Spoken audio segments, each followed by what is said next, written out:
Alright everybody, hello and welcome back to the Endgame class. As always, my name is Caleb Denby, and tonight I wanted to take you through some games, some Endgames specifically, from the all-time Endgame maestro, Jose Raul Capablanca.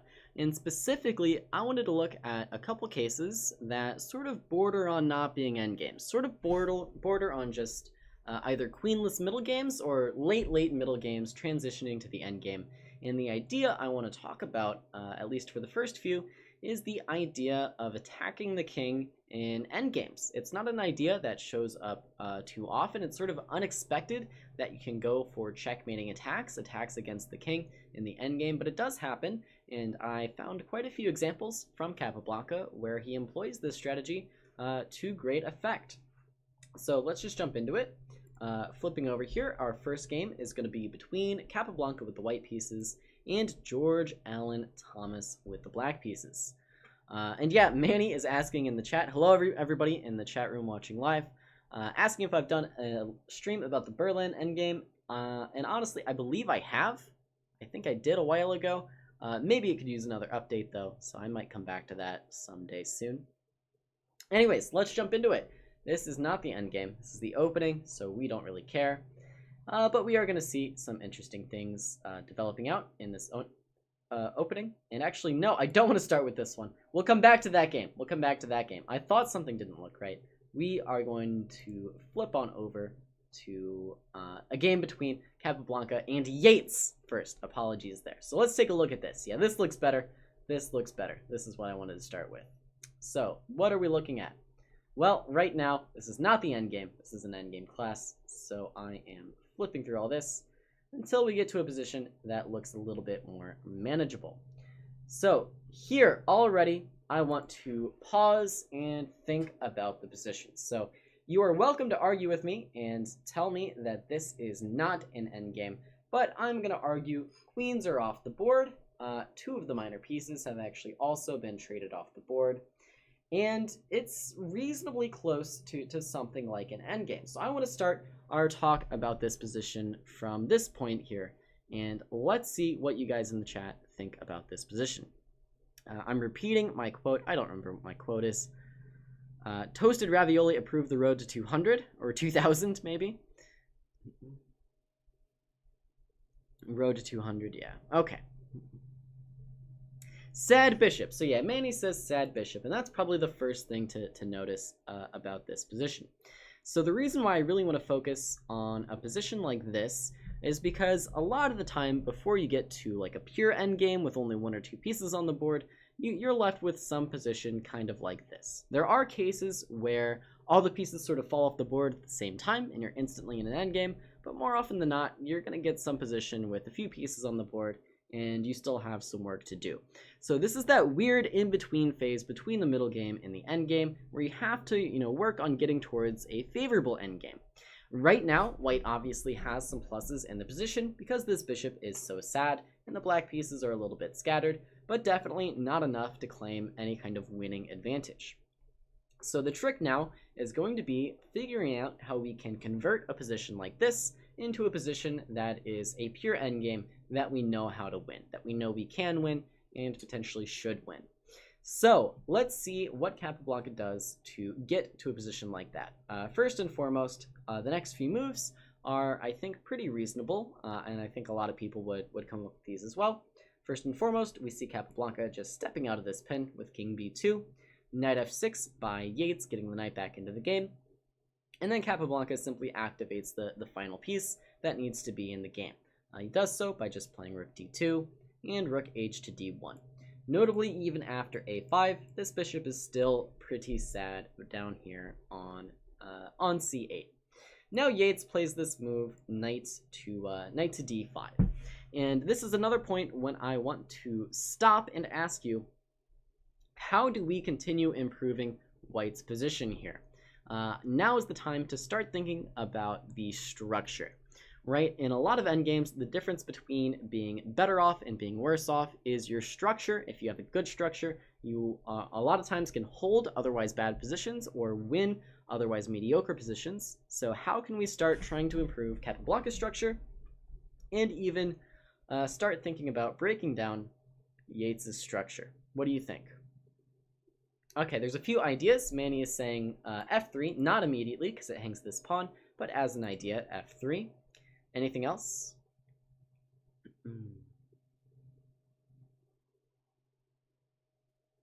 Anything else? So Exquisite Corpse actually says white has to solve the king, black has to solve the bishop, so kind of in a sense, white has to solve the king. But in a position like this, with so many pieces on the board, you don't necessarily even want your king on a square like e5. Maybe in this exact case it wouldn't be so bad, but what's good for white is that the king at least has a quick path into the game. So if we ever trade off a few more pieces, you'll see white's king is very quickly ready to act. Whereas this bishop probably should really be in the game quite quickly. So okay, there's this idea of e4, the idea of h5, the idea of g3, and even the idea of f3. So everybody wants to push one of the pawns on the king's side. Fair enough.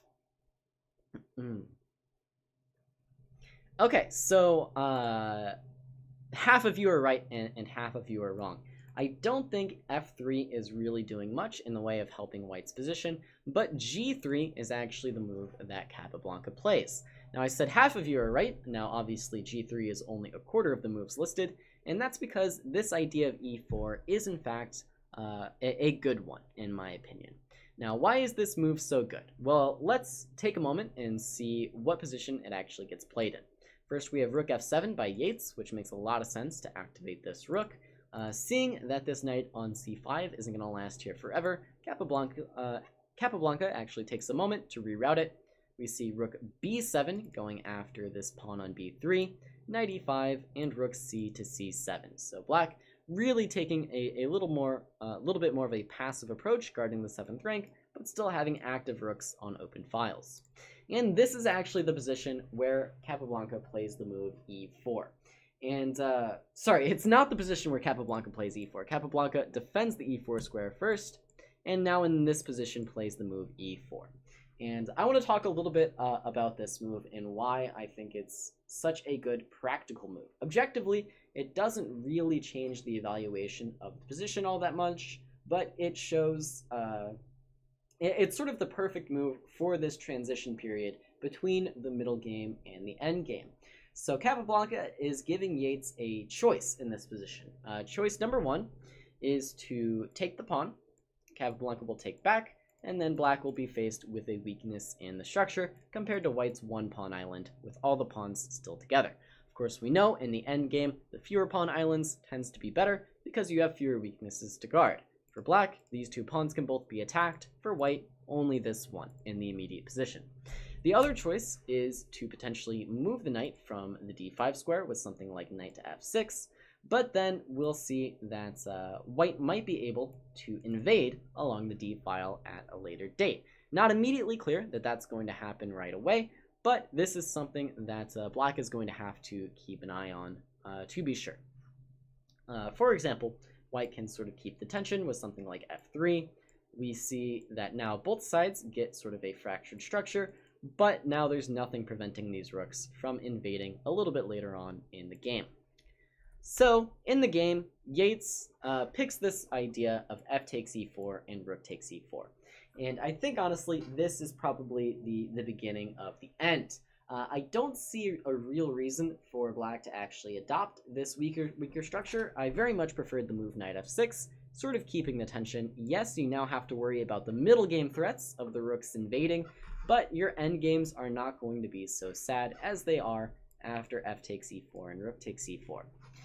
So I think this is actually a really, really pivotal moment in the game where we see black actually making a mistake that could turn out to be fatal. Not saying black is losing in this position already, but I don't even know if black was much worse at all after the move knight f6. And this is something Capablanca does a really great job at that I think is perhaps sometimes overlooked. Maybe not at all, actually, because Capablanca is sort of widely recognized as one of the best endgame players of all time. But it's this middle game to end game transition period where I think Capablanca also shined quite well. He uses middle game type of threats like activating the rooks and coming after a slightly exposed king, combined with the threat of getting into a better endgame, giving the opponent this option Do you want to be under pressure right now, or do you want to accept a slightly worse endgame? And under the pressure, Yates simply picks the wrong decision by taking on e4. Okay, the game continues now with rook to b5, trying to activate along the 5th rank a little bit. And now we actually see Capablanca, having weakened black structure, say, okay, I've had enough of all these pieces now, let's take these off the board, and I will happily win the better endgame with this massive weakness sitting here on e6, and my knight well placed on c4 to challenge the weakness on a5 as well.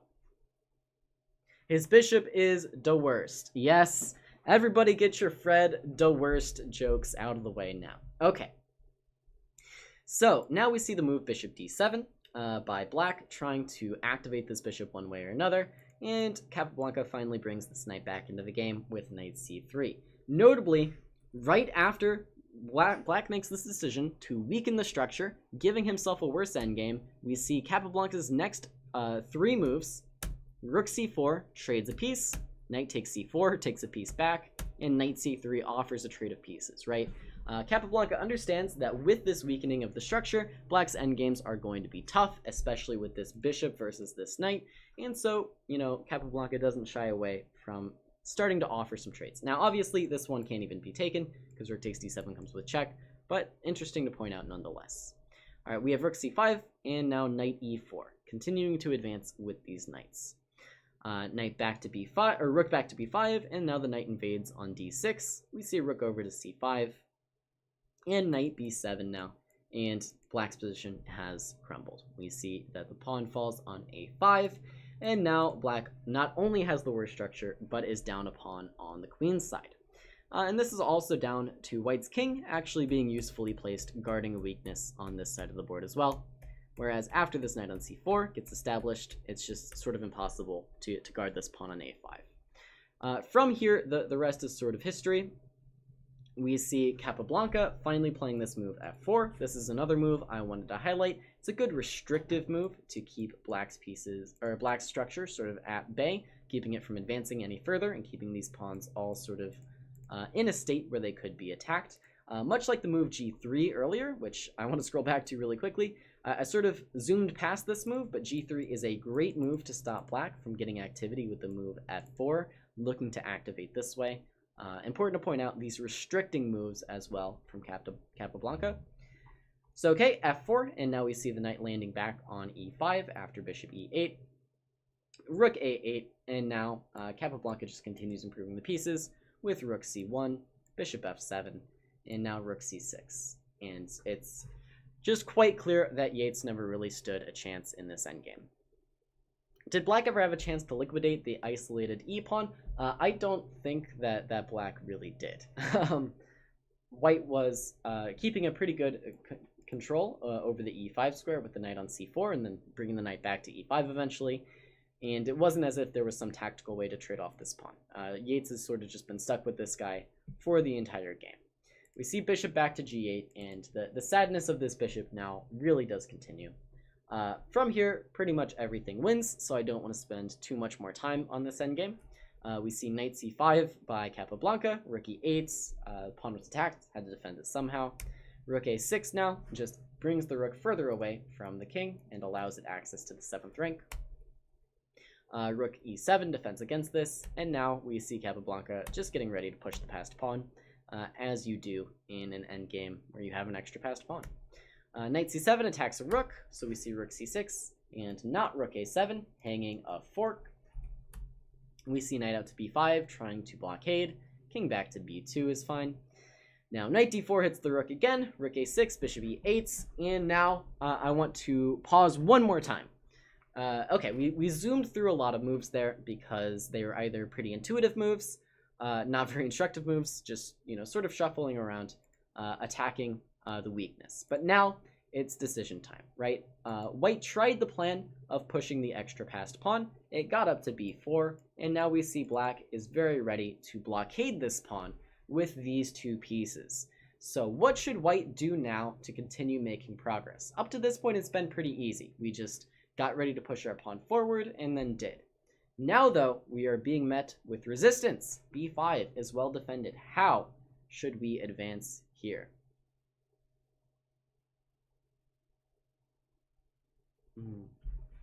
How to advance. And Dev Chess World, I would ask that you only type your moves one time rather than 30. Only need it one time. But Dev Chess World, nonetheless, says King C3.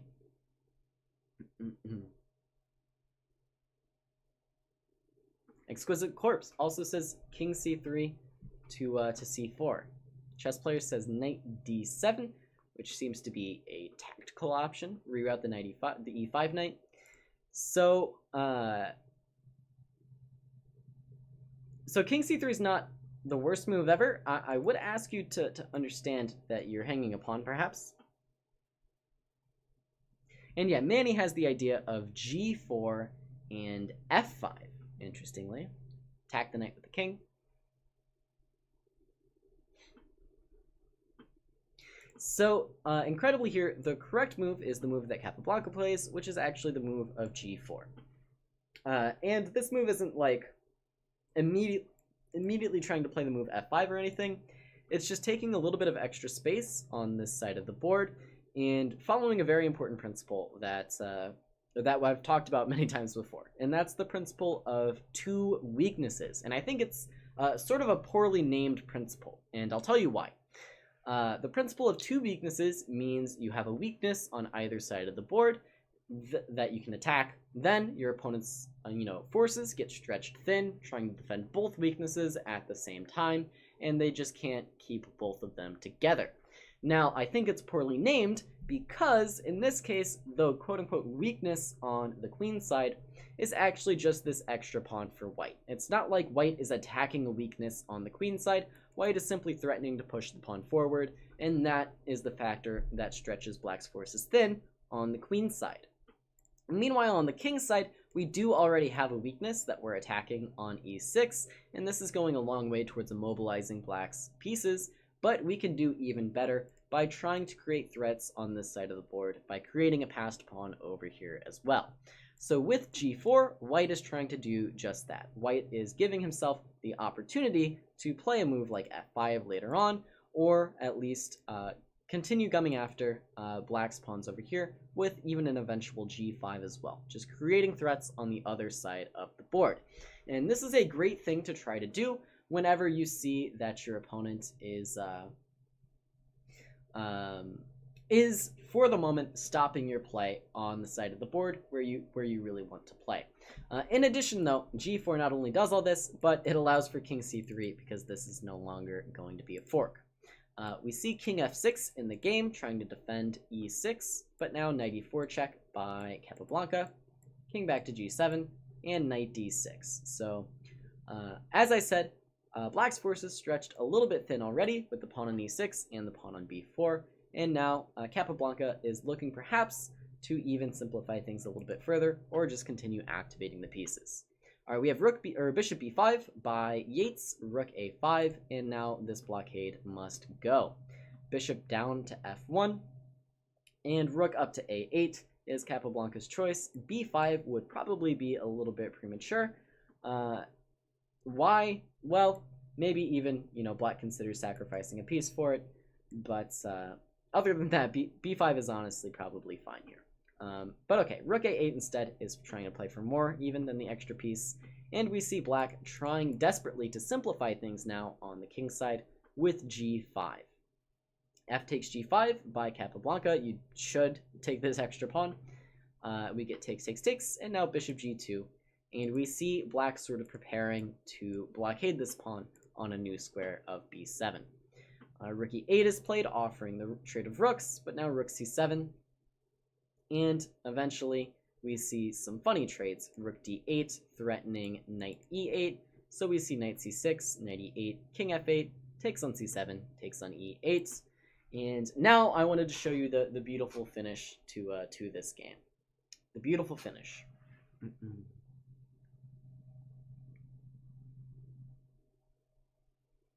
Wait, you still hang a pawn with king c3 though. So yeah, important to note that while king c3 was likely on the agenda here, it would still, for the moment, be hanging a pawn. So If black were to pass, which is honestly quite difficult to do, let's say, okay, bishop b5 isn't really passing. Let's say king g8.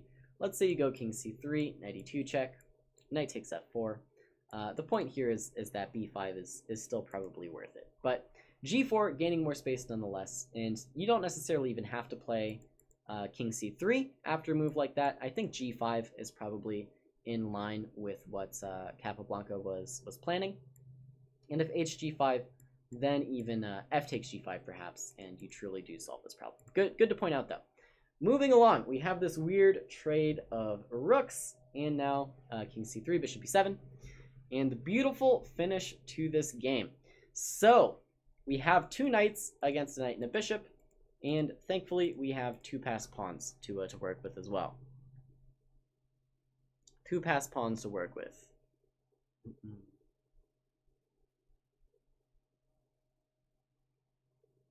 Okay, let us move forward. I'm sorry, I was just catching up on the chat there for a second. King d4 is pretty normal. You just advance the king, use the king in the endgame, get the king in front of the passed pawns. Bishop c8, g6, all makes sense. Knight b7, and now I would like you guys to find the tactical finish that Capablanca finds. Capablanca manages to force resignation after 5 more moves, which doesn't sound like a lot, but I guess kind of is enough.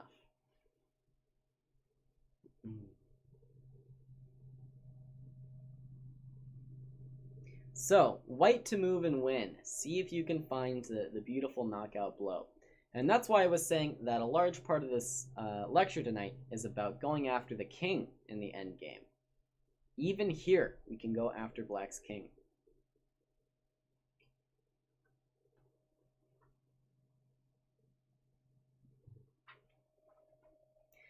And yeah, Simon actually does have the correct first move. Yeah, king e4 is like a normal move. It doesn't spoil anything by any means, but knight e8 is the beautiful finish. Of course, this cannot be captured because after g7, this is simply going to promote. The king cannot access either the f8 or the f7 squares. In the meantime, you know, what else can black do? This bishop is sort of stuck back on the c8 square where it was stuck 30 moves ago. And aside from that, you know, life is pretty tough. Yates tried knight d8 in the game. Now we see Capablanca simply play b5. And after king g8, we now see g5, king f8, and now white to move and win. It's actually forced checkmate in just a couple moves here. Maybe more than a couple, but still forced checkmate.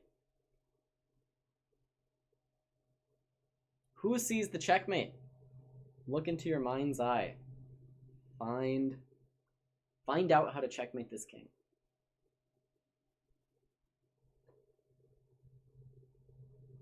Okay, don't just give me the first move, everybody. Everybody sees the first move.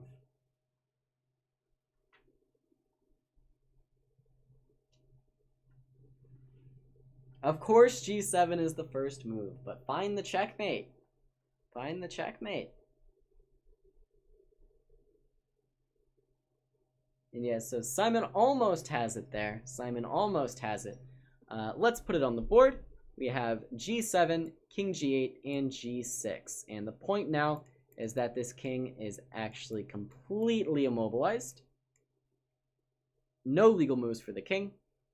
And now no matter what black plays, we are going to have a path to checkmate with the other knight.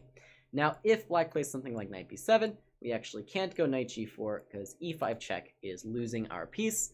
But if this bishop were to move out of the way, then knight g4 is perfectly fine, e5 check being the only way to delay things. And after this check, we simply move away with checkmate to follow. And that is simply checkmate. Knight b7, for example, would run into knight f7, or knight c6, I think even, and knight h6 mate unstoppable. So, Capablanca finding a way to checkmate the king, even in this endgame. Yates actually resigns after the move g6, rather than play on. Knight takes e5, that loses nothing, but it's not checkmate. It's not checkmate.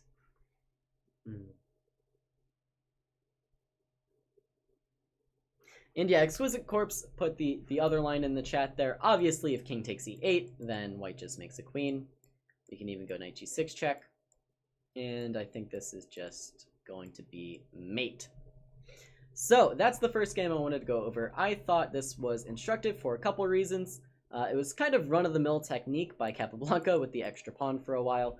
But the first big thing I wanted to really highlight is this idea of e4. This is the thing to take away from the game.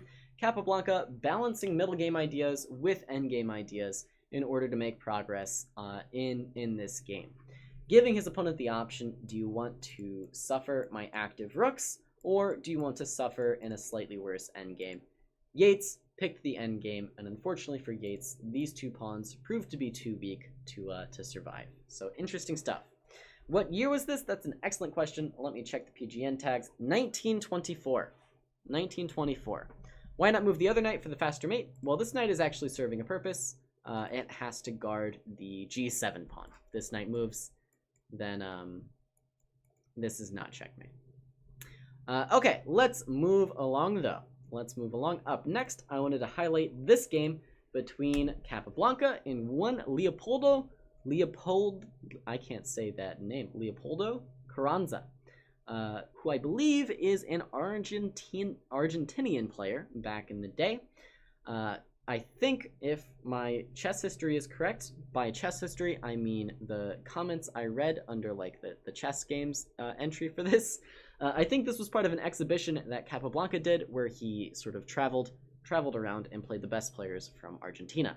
Argentina, not known for the best chess players in like 1911, I think, but still put up a good fight here. So let's take a look. Now, normally in the endgame class, I just scroll through this opening bit because nobody cares, but I gotta show you this one. Capablanca plays f6, so that's why I bothered telling you that this was supposed to be some kind of like exhibition match between like Argentina's best players and Capablanca, because I think Capablanca was memeing a little bit. I think he was pulling out a meme or two here, playing f6 against you know, his distinguished Argentinian opponent. So f6 a little bit weird, not a great opening for Capablanca, but he manages to turn it around quite quickly, in fact, with a couple trades and kingside castles, and then all of a sudden this rook on f8 just looks very active, seemingly out of nowhere. We see even more trades and knight to d2, and let's see, when do I want to start looking? We'll go a little bit further up to this trade here. We see all the pieces come off the board aside from the rooks, and we are solidly in an endgame. So what are your thoughts on this endgame, chat room? I think it's always a good idea to pause both in these lectures and in your real games whenever a lot of pieces have been traded off the board and you find yourself in sort of a wildly new position. So that's just happened. So what do we think is going on here? Let's try and assess. Let's try and assess. The pyramid opening always looks so awkward. So yeah, you tend to see the triangle defense against d4 with d5. But here we see Capablanca adopting a different type of triangle. Different type of triangle.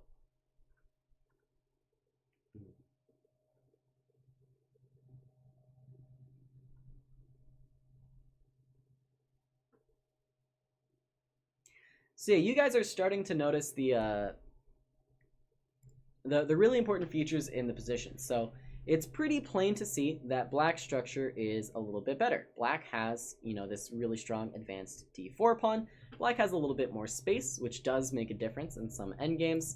And white is dealing with this doubled pawn here on b3 and this slightly backward pawn on f3. But what's really important isn't, you know, how these pawns look. Black's pawns look better, but what is important in these endgames is black's ability to create a passed pawn or threaten to create a passed pawn. So what's important isn't so much this d4 pawn, but the path for this pawn to become a queen. For that to happen, it has to get past white's pawns first. So thinking long term, we need to find some way for us to try and advance this d pawn even further. So, chat room, who has some plans for how to make this a reality? How can we make this a reality? How can we make the D pawn passed? And yeah, there's some ideas in the chat already. Maybe you're ahead of me. So b5, c5, c4, and d3. So this is going to be a really critical idea, pushing c5 and b5 and c4, giving yourself this option to push d3. Any other plans for making this d pawn passed?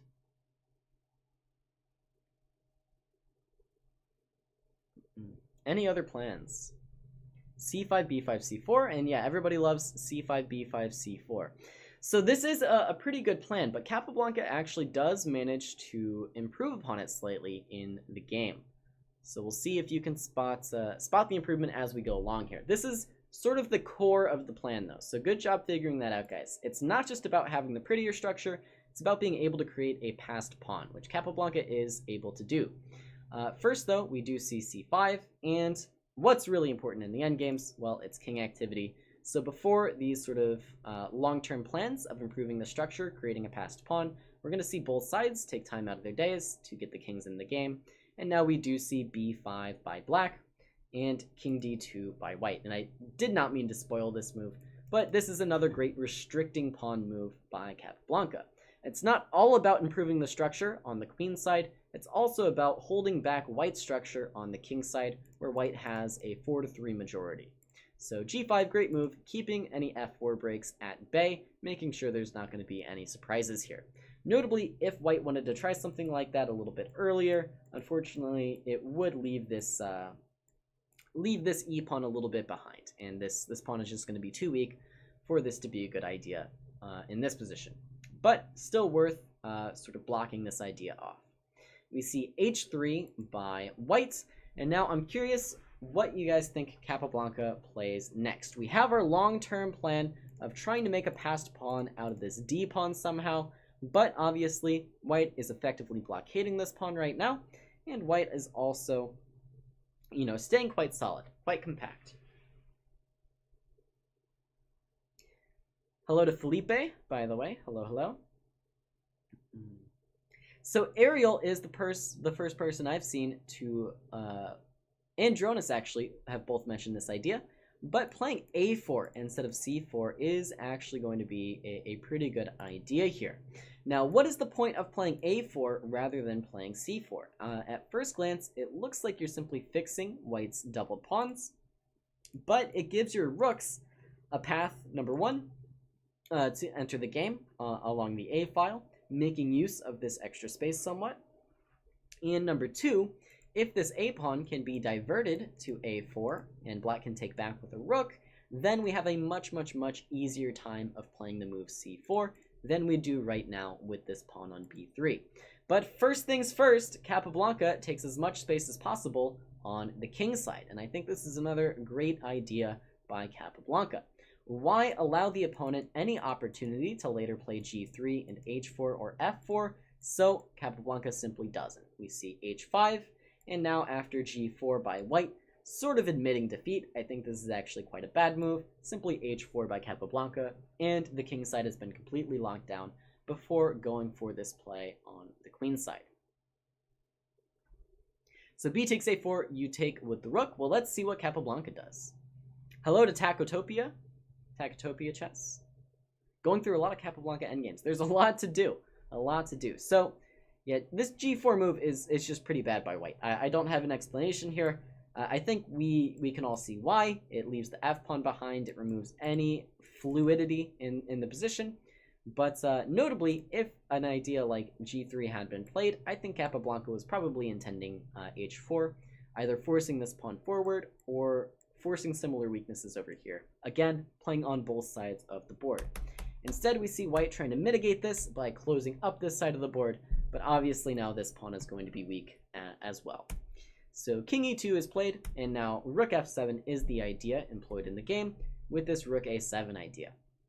And unfortunately for white, due to having this weakness on f3, it isn't very easy for white to just totally abandon the king's side and do something like this, trying to, counter this a4 push. Maybe this is what white should have done, but it's definitely not easy to get away with, and notably, this may also just be a winning king and pawn endgame. And by maybe, I mean to say definitely is.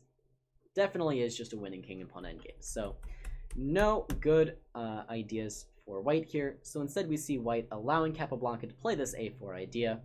And after b takes a4, as Manny asked in the chat, do you play rook takes a4? Of course you do.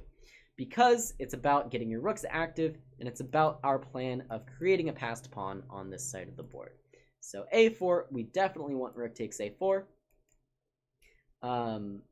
Although, sorry, Capablanca actually inserts c4 check first, keeping with the game, and then rook takes a4.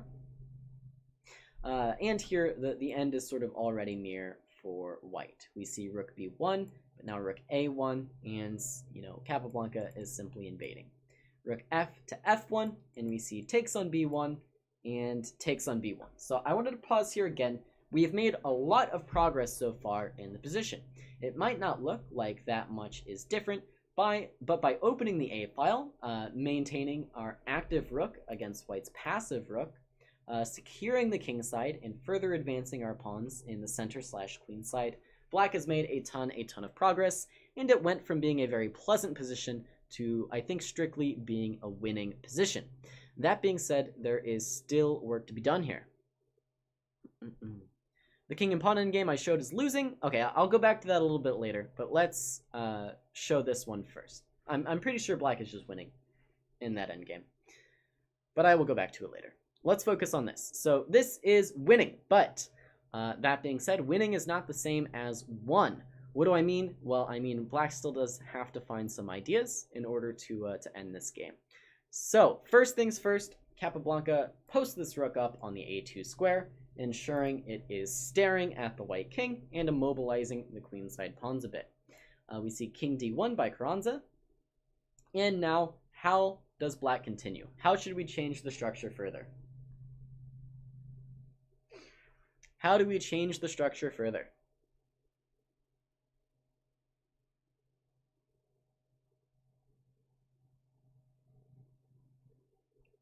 So everybody's saying b4. Interesting that you guys have abandoned your idea of d3.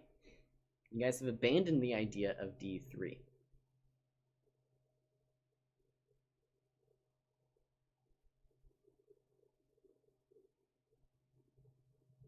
b4 then b3. That's interesting. So I do like this move b4. I think this is the correct way to change the structure, but you do have to realize something pretty serious about this move right away. And that is what happens on white's move b3. What is your plan here? What are your intentions? You have to have something ready in response to white's move b3.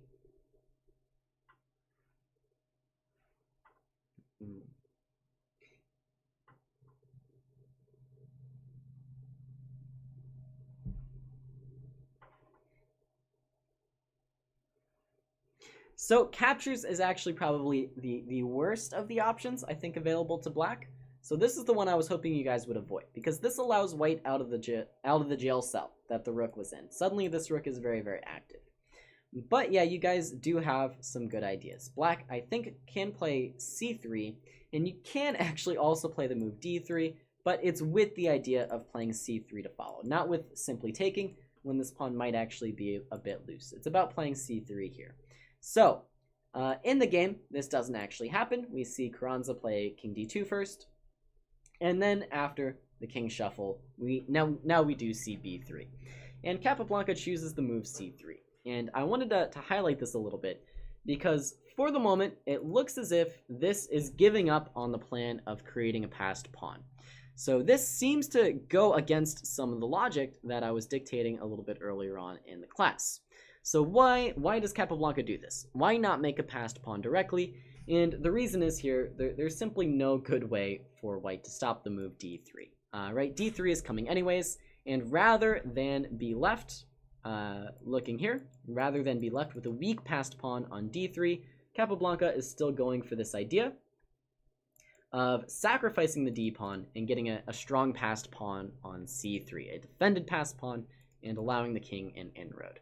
So that's what's going on here. It looks as though it might be giving up on the idea of a passed pawn, but it's actually not at all. d3 is going to be unstoppable. You can't even play king e2 because that's check, and if king d3, that's mate. So okay, now rook to c1, played in the game, trying to stop d3, but of course we just play it anyways. We get pawn takes d3, and now Capablanca really does put Carranza away pretty quickly here. Rook h2 is the devastating move. We see rook c2 going for a trade of rooks, but you don't even get that if you're Carranza. The king and pawn endgame is in fact losing, but instead we just get check and king d4. And this is total Zugzwang. No way to improve the position here for white, unfortunately. Why not king d4? King d4 also wins. It does not matter. Does not matter.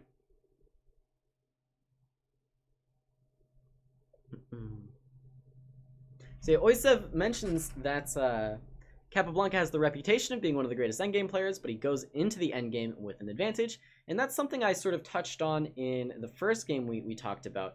Capablanca, I think, really excelled at this transition phase between the middle game and the end game. He would give his opponents this choice where it's like, okay, do you want to give me this activity in the middle game, or do you want to ruin your structure a little bit so that I have a good end game? And that is something that I think he used to great effect. So white is just totally busted here. You can't move anything because your king gets checkmated and you lose your rook. And yeah, it's just devastating. So cool to note how Capablanca treats the structures in this endgame. I think it's pretty masterful stuff. The thing to keep in mind is that you can sort of start to see things like this coming already from this position here. So we see how Capablanca was intending in the long run to get this break of a4 through, get c4 through, and eventually expand even further to just roll over white on the queen's side. Good stuff. Okay, let us move along to the last game. I lied. I promised I was going to go over the king and pawn endgame. So if rook a2, rook a7, rook a1, this is what we were looking at. And yeah, this is just winning for black, I think. I think this is just winning for black. You can play king d3. I just go this way. And I'm not sure what you intend to do. If you ever go b3, I go a3. If you ever go c3, I can just take, I think. And I have the outside passed pawn. The outside passed pawn is quite good. Quite good. I don't think your breakthrough sacrifice actually works.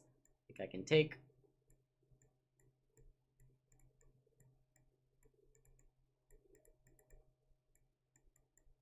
Oops. And life is good. Life is good. Okay, good question about that king pawn endgame. It's not quite as, straightforward as you might expect, but I think black is winning there. All right, let's move on to the final game now, unless anybody else has any questions. All right, moving along. Let's take a look at Nimzovich v. Capablanca. This game is pretty famous, and I couldn't remember ever going over it on stream, but I think this one is famous enough that a lot of you have probably seen it already. And if, honestly, there is a possibility that I have gone over it, I just couldn't remember doing it. But I couldn't believe I hadn't done it, because it's such a famous endgame.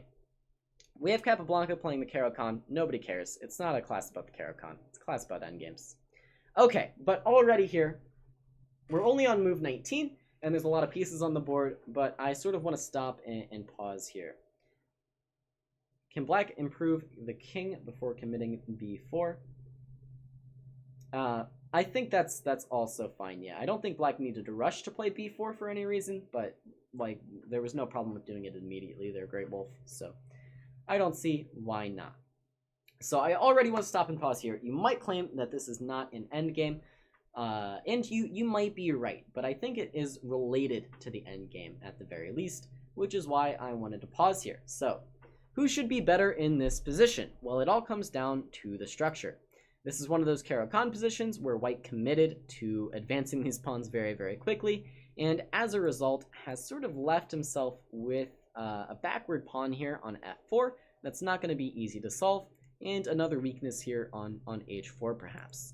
Meanwhile, in true Caro-Kann style, black has gone through life trying to make as few weaknesses as possible, and has, for the most part, succeeded although we'll see that perhaps there is one weakness that black does have to keep in mind. All right, see ya, Arnav. Thanks for hanging out. In the meantime, the question still remains: how does black get from this position to an endgame where black can really make use of these weaknesses here? And that's what I want to look at here with what Capablanca plays. The first steps are still pretty normal, just queen b6, getting on this diagonal, hitting this pawn. We see rook f2 defending, now rook c8, rook fc8 rather, activating this rook. Now a3, rook c7, preparing to double, rook d3, and now knight a5. So Capablanca is just improving the pieces for the moment. I do want to mention that perhaps Capablanca could have considered taking on d4, but we'll see if this comes into play later. Now we see a weird move, rook e2, and a weird move, rook e8 in response. I think they're playing a little dance around this move f5 and making sure that black has a good way to capture this pawn for the moment. But in the meantime, we see king g2, knight c6. And I am going to fast forward a little bit until we get the knights off the board, because that's where I really want to focus in again. Okay, so knight f5 by Capablanca, offering the trade of knights sort of at white's discretion here. And we do actually see now knight takes f5 played by Nimzovich and g takes f5 played by Capablanca. So what do you guys think about this decision? Good decision, bad decision, awful decision? The h5 pawn is hanging. Maybe it's not.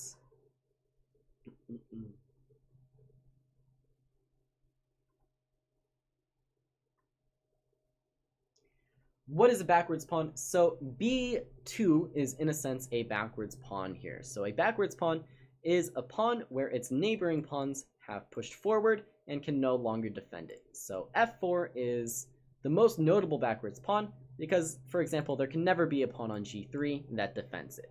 So they do tend to be a little bit weak because they have to be defended by pieces rather than their fellow pawn cohorts.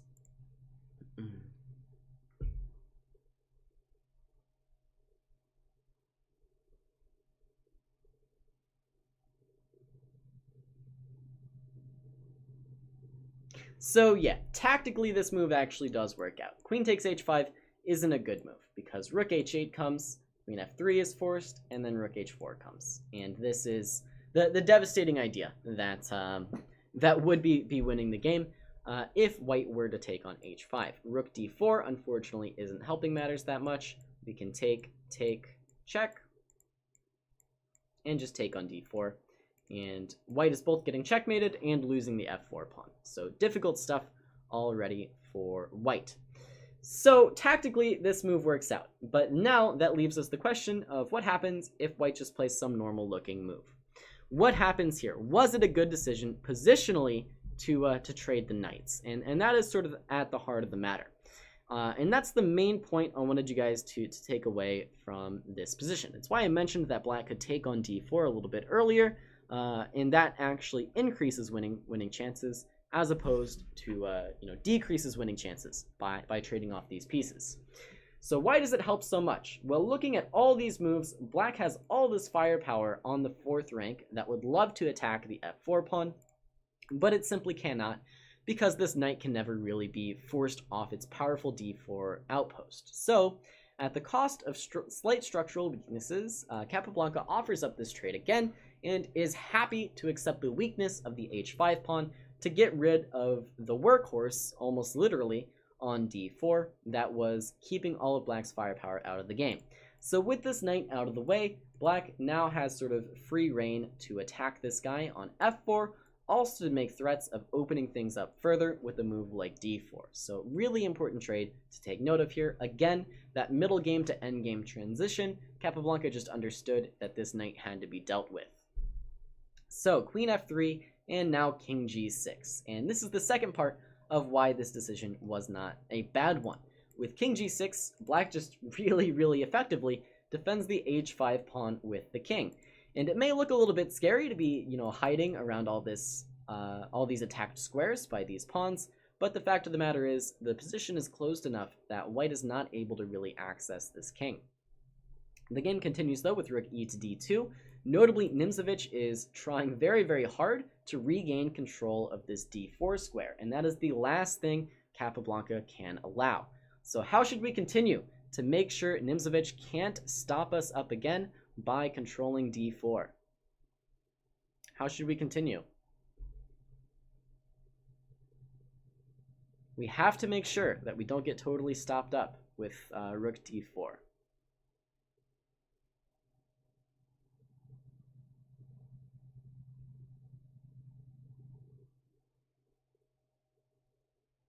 And yeah, as I think a lot of you are pointing out, the key is to get the second rook into the game. Rook a4 was suggested, but I think rook e4 is in fact the better version. And the point now is that after rook d4, we simply bring in the second rook with rook up to c4. And now, while white does, for the moment, have this sort of kind of blockade, you know, in quotation marks on d4, it's not actually stopping all that much. It's true that white can hold, you know, this blockade with the queen on f2, but now black still has pressure on the f4 pawn regardless. It's sort of like this rook almost isn't even here, right? This rook is still somehow attacking f4 with like an x-ray attack in the position. So after queen f2, how does Capablanca continue? Well, he continues with sort of the meanest move, which is queen to b5. Now we see king to g3 by Nimzovich, sort of perhaps anticipating a move like queen a4, which would further increase the pressure. And now we see Capablanca make a very interesting decision to actually take on d4. And the point now is that white's blockade on d4 is meaningless because all of black's remaining pieces have found their way into the position regardless. For example, if rook takes d4, simply losing to rook e2 when queen takes b2 comes along, and white is actually getting checkmated. So c takes d4 played instead, and now Capablanca shows some really fun endgame technique here. So I think most people would agree that this one is in fact an endgame, with only a queen and a rook left on the board for both sides. And a very rare idea in the endgame, although perhaps not so much in major piece endgames, is to simply win the game by checkmate. And that's what Capablanca does here. Yes, the multitude of weaknesses in white's camp are what allows black to go for this checkmating attack, but still, nonetheless, the checkmating attack is a very important idea in endgames like these. So Capablanca sort of balances attacking these weak pawns on the queen side and in the center with making threats to the king, and that is the winning technique here. We see queen to c4 starting to weasel their way in, king to g2, now b5, b4, taking the extra space, take, king g2, and now queen c1, and the weaseling continues. Queen c1 over to h1, and squares are being taken away from this white king. Rook to d3, now rook to e1, and stuff like rook g1 is coming. Rook f3, rook d1, b3, and now the killer move, rook c1. And in fact, white is in complete zugzwang here. There's simply no way to improve the position, and every move is in fact detrimental. If this queen were to move, you're going to be met by rook c3, or I guess, no, probably queen g1 is the example. And now if you block, simply queen takes d4. So you cannot move the queen because of this threat. If queen d2, for example, now rook g1 is going to be the idea, with checkmate to follow very, very shortly. Sorry, queen takes f3, not queen f1.